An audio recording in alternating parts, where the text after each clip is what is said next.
Good morning সবাইকে। তো আজকে ফাইনালি আমি স্কিল ফেয়ারের ভিডিও নিয়ে এসেছি। আর এই দেখো গুলুমুলু আমাকে রোজ গলি পর্যন্ত এগিয়ে দিতে আসে। তো বাই দ্য ওয়ে আমি বেরিয়ে গেছি, অনেক সকাল সকাল বেরিয়েছিলাম, প্রায় সকাল 7টা 7:30। তো যাই হোক, তো এখানে চলে এসেছি দক্ষিণেশ্বর মেট্রো স্টেশনে, এসে ওয়েট করছিলাম। এখানে একটা কেস ঘটেছিল, আমি আবার ডানলপে নেমে গিয়েছিলাম মেট্রো থেকে। তো তারপরে আবার এগেন মেট্রো ধরে একেবারে সেন্ট্রালে চলে গেছিলাম। আর এই দেখো এখানে আমার একটা উঠেছিল ফোঁড়া মতন, তো ওটাকে আমি আইলাইনার দিয়ে চাপা দিয়ে দিয়েছি, তো তিল হয়ে গেছিলো, দেখতে বেশ ভালো লাগছিলো। তো যাই হোক, এখানে সেন্ট্রালে চলে এসেছি। আর তোমরা সবাই জানো যে ট্রেন অফ ছিল শিয়ালদা লাইনে, যারা ডেলি প্যাসেঞ্জার বা যারা যাতায়াত করো লাইনে, শিয়ালদা লাইনে ট্রেন অফ ছিল। তো যার জন্য দুদিনই আমাদেরকে মেট্রো করে যাতায়াত করতে হচ্ছিলো। তো একেবারে সেন্ট্রাল থেকে শিয়ালদা বাজার হাঁটতে, মানে রাস্তাটা ডিস্টেন্সটা অনেকটা, তো এভরিডেই হেঁটে হেঁটে যেতে হচ্ছিলো, কারণ ওই রাস্তায় কিচ্ছু চলে না, কিচ্ছু না। তো যাই হোক, এখানে অলমোস্ট সকালবেলা সমস্ত ডেকোরেশন কমপ্লিট হয়ে গেছিলো, মানে দুদিন আগেই কমপ্লিট হয়ে গেছিলো। তো গেট দিয়ে ঢুকছিলাম, আর ওই দিন প্রচণ্ড গরম ছিল। যাই হোক, এসেই তো বেডের মধ্যে ধাপাস করে শুয়ে পড়েছিলাম, একটু রেস্ট নিচ্ছিলাম, তারপর রেডি হতে হতো।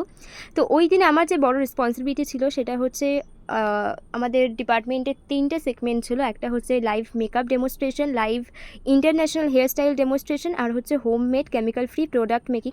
তো এই যে লাইভ মেকআপ ডেমনস্ট্রেশনের রেসপন্সিবিলিটিটা কিন্তু আমার উপরে ছিল। বাড়িতে রুমের মধ্যে বেসটা করে নিচ্ছিলাম, বিকজ বাইরে গরমের মধ্যে বেস বসানো যেত না, এই কারণেই ক্লাসের মধ্যেই আর কি বেস মেকআপটা করে নিয়েছিলাম। বেসটাকে ভালো করে লক করে শাড়ি ড্রাপিং করে তারপরে আমরা ওখানে আমাদের স্টলে নিয়ে গিয়েছিলাম। আর মৈত্রী সত্যি অনেক হেল্প করেছে ভিডিও করার জন্য, কারণ আমি এতটাই পরিমাণে ব্যস্ত হয়ে গেছিলাম। মাঝে আমি রেডিও হয়ে নিয়েছি, দেখতেই পারছো, একদমই প্রফেশনাল লুকে, একদমই প্রফেশনাল আউটফিটে রেডি হয়েছিলাম। তারপরে বেস মেকআপটা করে নিচ্ছিলাম, আর বেসটা ভীষণই ফ্ললেস হয়েছিল, যেহেতু রুমে আমাদের এসি রয়েছে, বাট স্টলে যেখানে আমাদের স্টল ছিল সেখানে এসি ছিল না।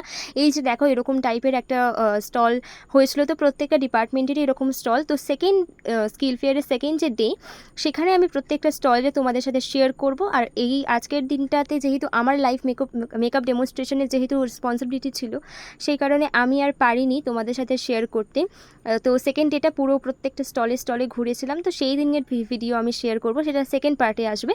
তো ফার্স্ট পার্টে আমাদেরই দেখো, আর এখানে সত্যা জিজ্ঞাসা করছিল, ও আছে হচ্ছে কেমিক্যাল ফ্রি প্রোডাক্ট মেকিংয়ে, সমস্ত হোমমেড প্রোডাক্ট, কাজল, তারপরে baby cream, lip balm, lip gloss, সমস্ত কিছুই আমরা হোমমেড বানিয়েছিলাম।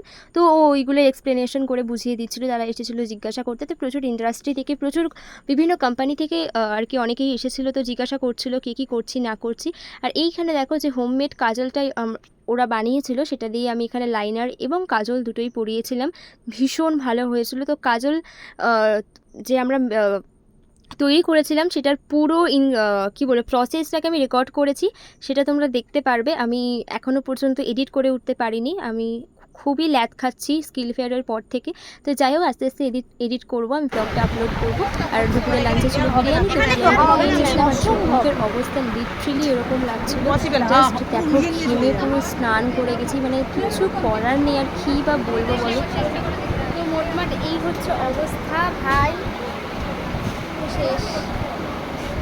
তো সারাদিন পর মনে পড়েছে আবার ব্লগটা করি, সে রেডি হওয়ার সময় ব্লগ করেছিলাম, আর এখন ব্লগটা অন করছি। মাঝে খাওয়ার সময় ব্লগ করা হয় না, আমি ক্লিপ নিয়েছি কিন্তু ওইভাবে দেখানো হয়নি। এখানে গরম সবার অবস্থা এতটাই খারাপ, পারলে আমরাও বলে পড়ে যাবো। আমাদের মুখ দেখে বোঝা যাচ্ছে আই থিঙ্ক আমাদের অবস্থাটা কী পরিমাণে খারাপ। তো এরপরে র্যাম্প শো আছে, আমি জানি না যে ওখানে গিয়ে কী হবে। তো তোমরা দেখতেই পেলে এখানে র্যাম্প ওয়াকের জন্য রেডি হচ্ছি। আর র্যাম্প ওয়াকের ভিডিওটা আমি রিলসে আলাদা করে পোস্ট করে দেবো, ভিডিওর মধ্যে আর ইনক্লুড করলাম না। তো তারপরে সোজা চলে গিয়েছিলাম মেট্রো করে বাড়ি। আর ওই দিন বাড়ি ফিরতে প্রায় রাত 10টা বেজে গেছিলো। স্কিল ফেয়ারের সেকেন্ড ডের সেকেন্ড পার্টটা কিন্তু নেক্সট ব্লগে আসছে, দেখতে থেকে অবশ্যই। আর আমার পেজে নতুন হয়ে থাকলে পেজটা অবশ্যই ফলো করে দিও। দেখা হচ্ছে পরের ব্লগে। আর এই ব্লগটা কেমন লাগলো অবশ্যই কমেন্টসে জানিও। সারাদিন অনেক ব্যস্ততার মাঝে চেষ্টা করেছি প্রপার একটা ব্লগ করার। সো বাই, দেখা হচ্ছে পরের ব্লগে।